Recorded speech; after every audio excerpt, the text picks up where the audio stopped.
खरंच लय साधा होता माझा बाप, पण या वाटोळ्यांनी चाल. खोट्या आरोपाचे खाली माझ्या बापाला अडकवले. कोणी मारला? मी मारलं.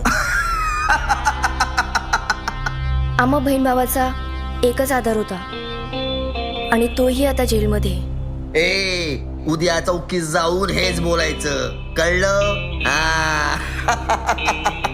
ग्राम सडक योजना गावात येऊन सुद्धा गावातले रस्ते काही बनले नाही आणि त्याच रस्त्याने माझ्या बहिणीचा घात केला.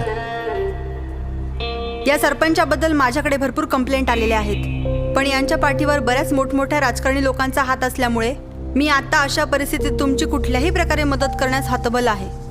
तुम्ही एक काम का नाही करत? तुमच्यापैकीच कुणीतरी येत्या निवडणुकीला उभे राहा आणि या निवडून संपवा या भ्रष्टाचाराला.